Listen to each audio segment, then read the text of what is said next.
नमस्कार, मैं हूं सत्यपाल और आप देख रहे हैं CWB हिंदी न्यूज।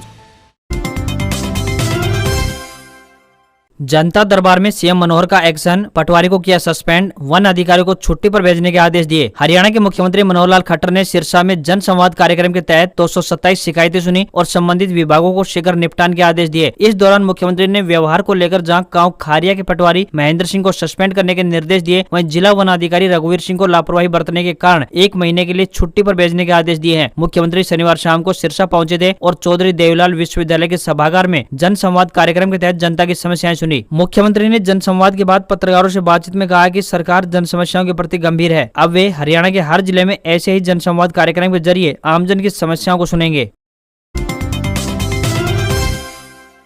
दीपेंद्र हुड्डा का कुलदीप बिश्नोई पर निशाना, बीजेपी को धोखेबाज पार्टी कहने वाले आज बीजेपी की ही गोद में जा बैठे। आदमपुर उपचुनाव प्रदेश में बदलाव लाने की लड़ाई है तथा आदमपुर उपचुनाव में बदलाव की नींव रखी जाएगी, क्योंकि बीजेपी को धोखेबाज पार्टी कहने वाले कुलदीप आज बीजेपी की ही गोद में जा बैठे हैं। यह बात राज्यसभा सांसद दीपेंद्र हुड्डा ने आदमपुर गाँव में आयोजित सम्मान समारोह में कही। उन्होंने कहा कि आदमपुर हल्के की दुर्दशा के लिए कुलदीप बिश्नोई जिम्मेदार है, क्योंकि लंबे समय से आदमपुर का प्रतिनिधित्व करते आ रहे हैं। अब प्रदेश अध्यक्ष का बहाना बनाकर पार्टी छोड़कर उन्होंने कांग्रेस के साथ धोखा किया है। हुड्डा ने कहा कि उनकी सरकार के कार्यकाल में बिना भेदभाव के हर क्षेत्र में विकास कार्य करवाए गए तथा आदमपुर में भी करोड़ों रुपए के विकास कार्य करवाए गए। वहीं दीपेंद्र ने कहा कि जनता 2018 में भी बदलाव चाहती थी, इसलिए विधानसभा चुनाव में 75 पार का नारा देने वाली भाजपा को 40 पर लाकर खड़ा कर दिया। लेकिन जेजेपी नेताओं ने प्रदेश की जनता से धोखा कर भाजपा से समझौता कर लिया। इसके लिए प्रदेश की जनता अब जेजेपी को भी सबक सिखाएगी। हरियाणा के आढ़तियों ने लिया फैसला, आज से रहेगी प्रदेश की मंडियों में अनिश्चितकालीन हड़ताल। हरियाणा सरकार के इस सीजन से गैर न्यूनतम समर्थन मूल्य या यूं कहें कि एमएसपी वाली फसलों की खरीद अब ई ऑक्शन से करने को लेकर व्यापारियों में खासा विरोध है। इसी को लेकर हरियाणा स्टेट अनाज मंडी आढ़ती एसोसिएशन के आह्वान पर 19 सितंबर यानी आज से अनाज मंडियों में अनिश्चितकालीन हड़ताल की घोषणा कर दी गई है। व्यापार मंडल अनाज मंडी के प्रधान जगदीश भादु ने बताया कि सरकार द्वारा अभी तक अनाज मंडी व्यापारियों की मांगे न मानने से प्रदेश भर के व्यापारियों में भारी रोष है। इस दिन मंडी में किसी भी फसल की बोली नहीं होगी। सभी व्यापारी मार्केट कमेटी कार्यालय के बाहर धरना देंगे। उन्होंने बताया कि 19 सितंबर को दोपहर 10 बजे से दोपहर 1 बजे तक धरना प्रदर्शन कर हड़ताल का आगाज किया जाएगा। जब तक सरकार की उनकी मांगे पूरी नहीं करती, हड़ताल जारी रहेगी। आपको यहाँ पर बता दें कि सरकार से अनाज मंडी के व्यापारी क्यों खफा हैं। तो यहाँ पर बताते चलें कि प्रदेश सरकार ने गैर एमएसपी वाली फसलों जैसे कि धान की विभिन्न वैरायटियों को बेचने के लिए इसका गेट पास ई नेम पोर्टल से काटा जाएगा। अगर कोई व्यापारी ई ऑक्शन के बिना मंडियों में फसल की खरीद करता है तो इसे अवैध माना जाएगा और व्यापारी पर जुर्माना भी किया जाएगा। प्रदेश में इससे पहले एमएसपी से बाहर वाली फसलों की खरीद मैनुअली तरीके से होती रही है और इसी प्रकार गेट भी कटते रहे हैं। अब सरकार का यह कहना है कि खरीदार व्यापारी ई नेम के माध्यम से किसानों को उनके खाते में फसल की पेमेंट डाल लें, उसके बाद मंडी से फसल का उठान होगा। अनाज मंडी के व्यापारी इसके विरोध में है। ग्रुप सी के लिए कॉमन एलिजिबिलिटी टेस्ट नवंबर में होगा। हरियाणा के मुख्यमंत्री मनोहर लाल ने कहा कि ग्रुप सी के लिए कॉमन एलिजिबिलिटी टेस्ट नवंबर महीने में होगा। इसके बाद ग्रुप सी के लिए दूसरे लेवल का टेस्ट आयोजित होगा। मुख्यमंत्री मनोहर लाल ने यह घोषणा रविवार को सिरसा के चौधरी देवीलाल विश्वविद्यालय के सभागार में आयोजित जन संवाद कार्यक्रम के बाद पत्रकारों से रूबरू होते हुए कही। पंचायती राज चुनाव से जुड़े एक सवाल के जवाब में मुख्यमंत्री ने कहा कि हरियाणा राज्य चुनाव आयोग को 30 नवंबर तक पंचायती राज चुनाव करवाने के लिए लिखा गया है। वार्डबंदी में रिजर्वेशन का कार्य जारी है। उपायुक्तों को इसके लिए 1 सप्ताह का समय होता है। इसके बाद जल्द से जल्द चुनाव करवाए जाएंगे। एक सवाल के जवाब में मुख्यमंत्री ने कहा कि आज का दौर युग परिवर्तन का दौर है। ऐसे में बहुत सी सेवाएं ऑनलाइन हो रही हैं। ई राष्ट्रीय कृषि बाजार भी उसी का एक हिस्सा है। अब किसान अपनी फसल इसके माध्यम से केरल से लेकर असम तक के व्यापारी को बेच सकते हैं, जहां उसे फसल के अच्छे भाव मिलेंगे।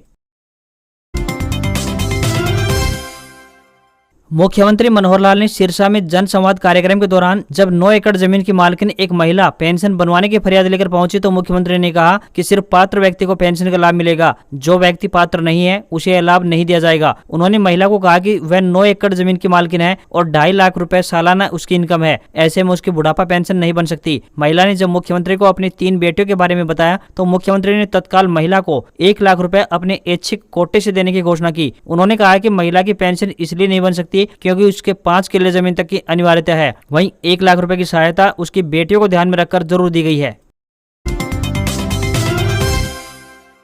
नारी शक्ति पुरस्कार के लिए आवेदन आमंत्रित, 31 अक्टूबर तक करें अप्लाई। कैथल के डीसी डॉक्टर संगीता तेतरवाल ने बताया कि केंद्रीय महिला एवं बाल विकास मंत्रालय द्वारा नारी शक्ति पुरस्कार 2022 के लिए आवेदन पत्र आमंत्रित किए गए हैं। यह आवेदन पत्र ऑनलाइन पोर्टल www.awards.gov.in पर 31 अक्टूबर 2022 तक भेजे जा सकते हैं। आवेदन पत्र पोर्टल पर उपलब्ध है। उपायुक्त ने बताया कि यह पुरस्कार महिला सशक्तिकरण, विशेष रूप से कमजोर और हाशिए पर रहने वाली महिला की भलाई के लिए काम करने वालों को सम्मानित करने के लिए दिए जाते हैं। इन पुरस्कारों के लिए आवेदक महिला की आयु कम से कम 25 वर्ष होनी चाहिए तथा इन पुरस्कारों के लिए आवेदन करने वाली संस्था गत 5 वर्षों से इस दिशा में कार्य कर रही हो। यह पुरस्कार महिला सशक्तिकरण, महिलाओं के सामाजिक उत्थान में उनकी आत्मनिर्भरता के लिए किए गए महिलाओं अथवा संस्थाओं के उल्लेखनीय कार्यों के लिए प्रदान किए जाते हैं।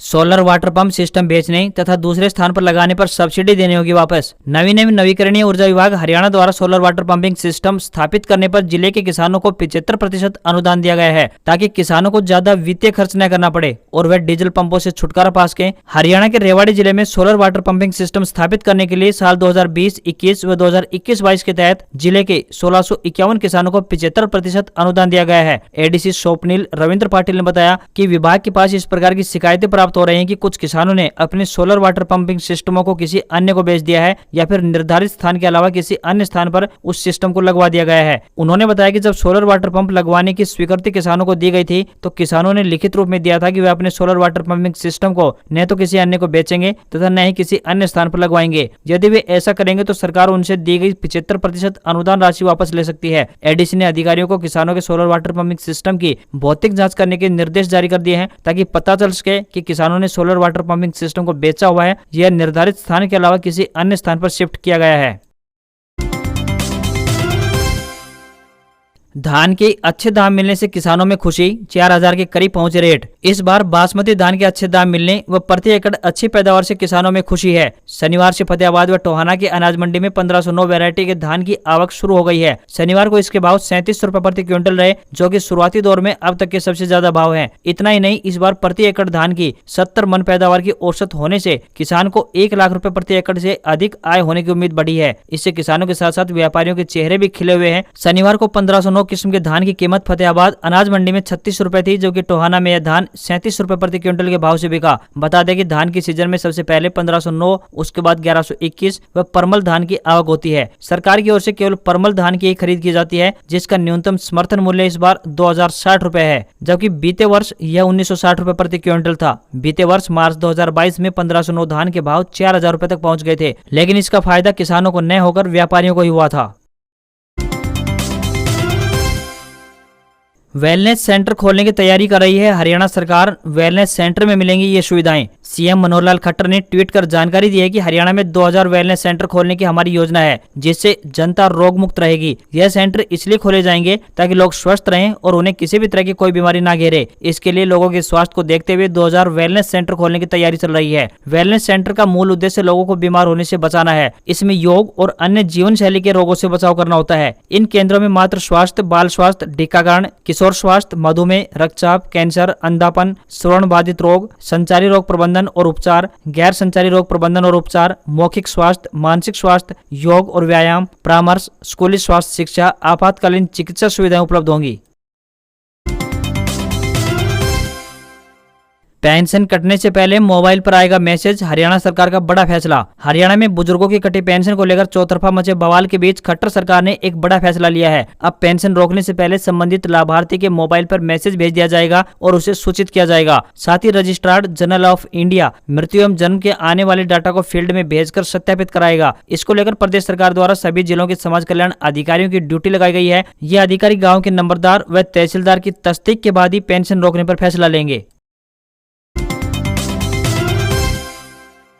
मुख्यमंत्री ने प्रदेश के आढ़तियों द्वारा 19 सितंबर से हड़ताल पर जाने के सवाल पर कहा कि युग परिवर्तन हो रहा है और केवल प्रदेश में नहीं बल्कि कहीं भी अपनी फसल को बेचें, इसके लिए ई नेम प्रणाली को लागू किया गया है। इसका विरोध का कोई कारण नहीं बनता है। वहीं एसवाईएल के सवाल पर मनोहर लाल ने कहा कि दिल्ली के मुख्यमंत्री केजरीवाल इस मामले में फंस गए हैं। वह ना तो पंजाब को पानी देने के लिए कह सकते हैं क्योंकि वहाँ उनकी सरकार है। केजरीवाल को न्यायपूर्ण बात करनी चाहिए और पंजाब से हरियाणा व दिल्ली का पानी लेना चाहिए, जो कि पाकिस्तान में व्यर्थ जा रहा है। उन्होंने कहा कि एसवाईएल को लेकर मीटिंग के लिए शीघ्र ही वे केंद्र सरकार को लिखेंगे। मुख्यमंत्री ने कहा कि हरियाणा सरकार प्रदेश में कहीं भी सरकारी भूमि पर अवैध कब्जे नहीं होने देगी। साथ ही उन्होंने कहा कि नहरी पानी चोरी रोकने के लिए प्रशासन सख्त कार्रवाई करे। बढ़ रहे नशे पर मुख्यमंत्री ने कहा कि सिरसा व फतेहाबाद में सरकार की पॉलिसी से अलग राहत देते हुए अधिक से अधिक व्यायामशालाएं खोली जा रही हैं, ताकि नशे में पड़ने की बजाय युवाओं को इन व्यायामशालाओं में भेजा जा सके और उनके नशे से बचाया जा सके। साथ ही उन्होंने कहा कि नशा तस्करों पर शिकंजा कसने के लिए एंटी नारकोटिक्स सेल भी गंभीरता से अपना काम कर रही है।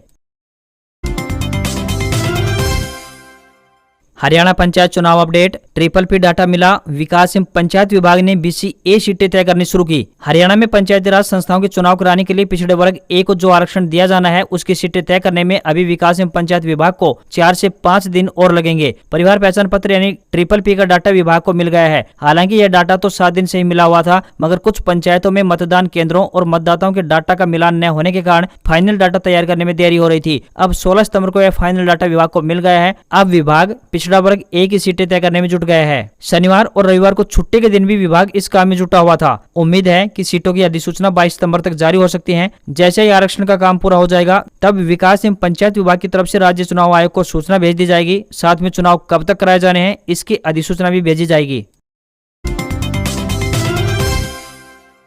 14,000 पदों पर bumper vacancy. SBI, DRDO, Indian navy और राजस्थान हाईकोर्ट समेत 9 विभागों में करें अप्लाई। केंद्र और राज्य सरकार के 9 विभागों में 14,000 से ज्यादा पदों पर वैकेंसी निकली हुई है, जिसके लिए 10वीं पास से लेकर ग्रेजुएट कैंडिडेट अप्लाई कर सकेंगे। इनमें SBI में 714, UPSC में 54, भारतीय नौसेना में 49, राजस्थान हाईकोर्ट में 2,756, भाभा एटॉमिक रिसर्च सेंटर में 50, नाबार्ड में 177, पृथ्वी विज्ञान मंत्रालय में 165, DRDO में 1901 और बिहार के सिविल कोर्ट में 7,692 पदों पर भर्तियां की जाएंगी। रक्षा अनुसंधान और विकास संगठन यानी DRDO ने सीनियर टेक्निकल असिस्टेंट B और टेक्निकल A के 1901 पदों पर वैकेंसी निकाली है। इसके लिए 10वीं से लेकर ग्रेजुएट कैंडिडेट्स 23 सितंबर तक DRDO की ऑफिशियल वेबसाइट drdo.gov.in पर जाकर आवेदन कर सकते हैं।